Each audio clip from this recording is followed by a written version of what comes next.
We're learning very Dalad Halacha in Hilchos Chametz U'Matzah. Yisrael shiur Chametz Yeririn Herometz Eitel Lagoy.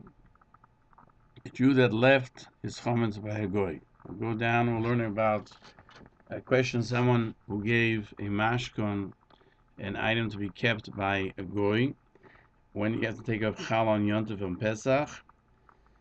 What's asmachto and what's asmachto and mashkon? Asmachto is something that's not a full reliance, but something we rely on. Let's see what the Rambam says. Yisrael Shehirin, that he gave as a security. He gave him his chometz, like $100 worth of whiskey, im or beer, im if the Jew says Omalai said to goyim levesi lochomoyis mikavad yom ploini, if I don't bring you money until such and such a day, knei chometz zemachshov, then this is yours from this moment on. Therefore, this chometz that he gave, even though the time to pay hasn't arrived yet, but he's not going to pay it at the end, and therefore it will become the goy's from before Pesach. It's considered Rishus HaGoy.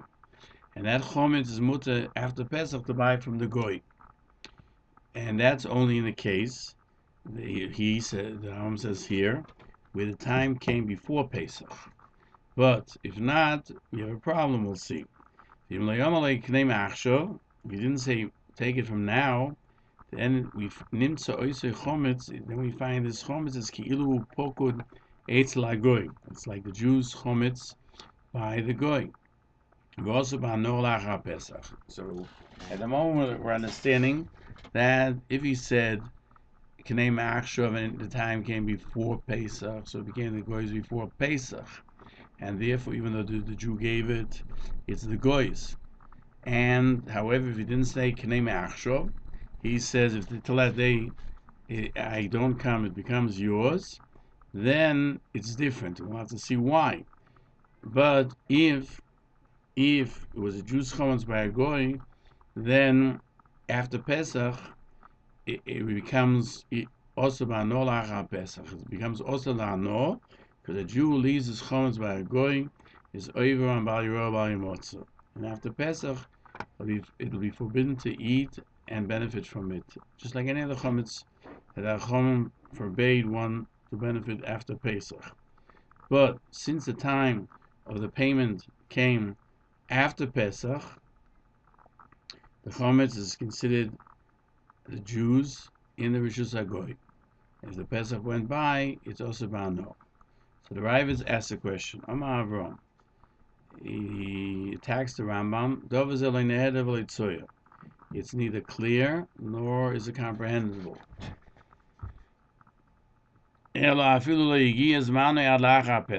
Even if logically, even if he said after Pesach is the time, but since it'll become the goys before Pesach, what's wrong? Because after Pesach it will retroactively become the goys from before Pesach, and the Jew should not be Eina Oiva Olav, shouldn't be Oiva on Olav. Furthermore, the Ravid says, if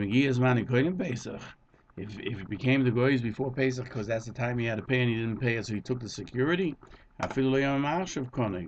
Even if he didn't say ma'achshav, he should have acquired it. The goy should have required it because she'ein din asmachta the goy. What does this mean? The Sma, Choshen Mishpat explains, asmachta means that when you're not sure about something, and if I'm considering selling it, but I'm not sure, and if this happens, it's yours. That we say that the seller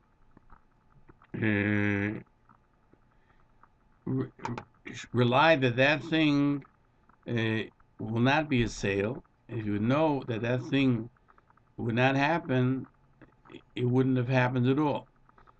So din of asmachta legoy, we say if there would be a din of asmachta legoy when the time of payment comes, then he has to say me'achshav because that clarifies that I'm giving it to you, not that maybe I'll give it to you. Asmachta is when it's a maybe, but since by goy there's no lack of asmachta, even if he didn't say me'achshav, if the time came to payment, is considered the goy's. By a Jew, we would say, he has to ask and say, did it become mine or not? But by a goy, it would automatically, even without me'achshav, become the goy's if the time for collection was before Pesach. So these are the questions they ask on the Rambam. The Maggid Mishnah cites a Mishnah. Nochri, the lent a Jew money, and the security was the chametz or the beer. After Pesach, you can utilize that beer. A goy who accepts the chametz as a security before Pesach, after chametz Pesach, it's mutter chametz bano. The Gemara 31b says that Rava explains the Mishnah. He said me achshov, and we'll turn the page. The Maggid Mishnah explains that goy is not koine mashkim Yisrael, as it says in the posuk, that only a Jew who lends his a fellow Jew on security acquires the security, but a goy doesn't acquire it. He has it. If it doesn't get paid, then different laws apply. Therefore, even though it was by the goy, the Yisrael's over on it because the goy did not acquire it if the time to pay is after Pesach. But when he says me'achshov, the goy acquires the chametz even when, as soon as the Jew doesn't pay it, at the time that was established, because and thus on Pesach it was chametz of the goy because he acquired it. Now the Rambam is of the opinion that the time has to come before Pesach to pay, because if it's after Pesach, then it's somehow associated with the Jew, because on Pesach he could pay, and will pay will never become the goy's, and therefore he's over even if he doesn't pay at the end. And we see from the beginning that the goy acquired it before Pesach. It doesn't help. That's the Rambam's thoughts, because he could have stopped the process. And that's Rabbeinu Ephraim also says so. Talmud of the Riv.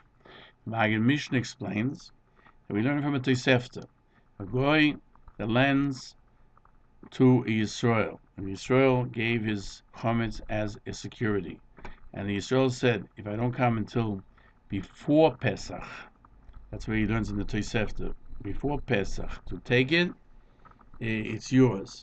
After Pesach, it's mutar b'achila. So Rabbeinu Ephraim and the Rambam both understood from that Tosefta that the only time this applies is if he said it before Pesach, as we mentioned, because of the fact that it becomes the goy's when the time arrives is not necessarily the case. But if the time was after Pesach, even though that the Yisrael didn't pay for it, and the mashkin became the goy's from before Pesach, the Yisrael was over because the chametz was in his reshus on Pesach, that he could have redeemed it, and therefore the chametz is also ba'ano.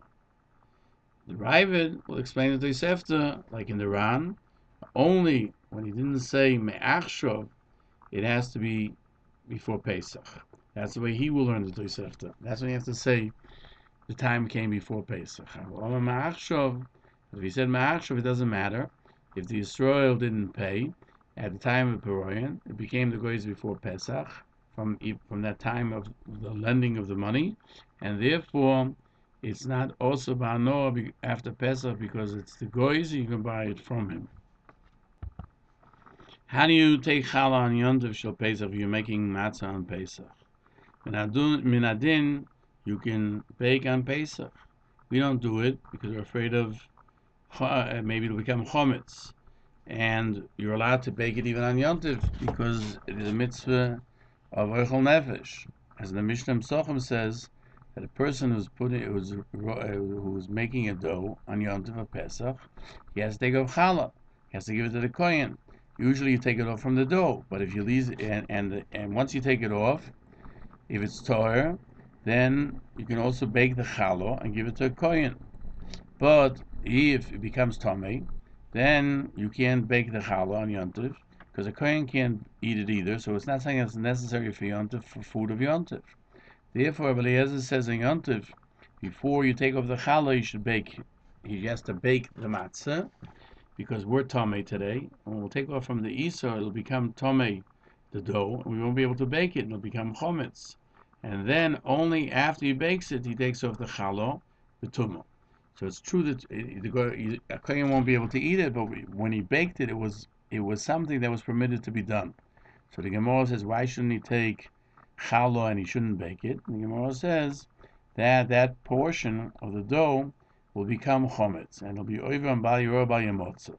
And even though it's not his, because he's planning to give it to the kohen, he made it challah, which belongs to the kohen, since through his separating, I'll turn the page, of challah, a person can ask a chocham, when you separate challah, that on a neder, I made a mistake, I took off too much, I don't have enough for my family, and then it's nullified to begin with, therefore, he's over, there's a possibility of over b'bal yorah b'al yamotza, and the Ramach brings a raya from challah to what Rabbeinu Ephraim and the Rambam say, that the mashkin, even though right now it's not his, it's the kohen's, it's somebody, but he hasn't given it to any specific kohen, so nobody's going to be over. But at the time of the dead, just like by a goy, if it's after Pesach, since he can change the situation by paying off his debt, therefore he cannot leave the dough become chometz, because he'll be over until such time as he could give it to a kohen, which he'll never be able to do. And that's why it's not permissible to separate the dough. The Ran also asked a question, since the Jew can redeem it from the goy on Pesach before the time of payment comes, why isn't it considered chometz of Yisrael? Just like challah.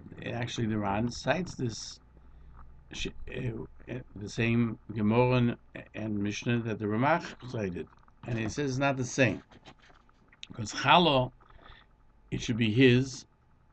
He has to do just speaking. He goes to a chacham and he says, I made a mistake.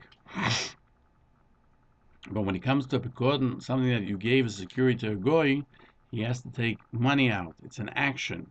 And therefore, by an action, we don't say he could have done it. It's like it's by the Jew. And when he says to the goy ma'achshav, when the time has passed and he didn't pay it, according to the Ran, it would become the goy's to begin with, from Achshav, from that moment when he borrowed the money, and the Chometz and Pesach was by the goys. Retroactively we can verify that it was the goys, and the Jew was not over and bal yorah bal yamotza. Therefore, the Chometz is mutar after Pesach, and that's so the Ravid will push off the proof of the Ramach that the Rambam is correct, and he will disagree and say that the Rambam is not correct.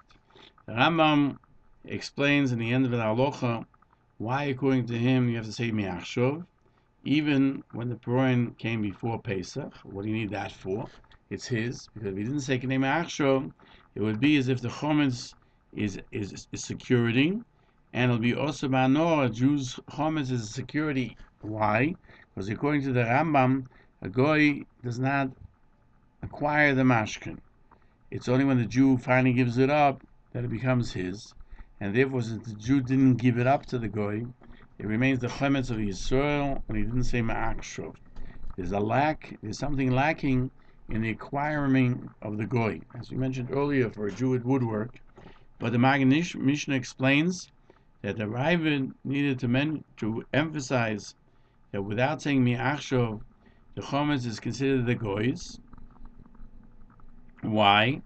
Because he doesn't need it.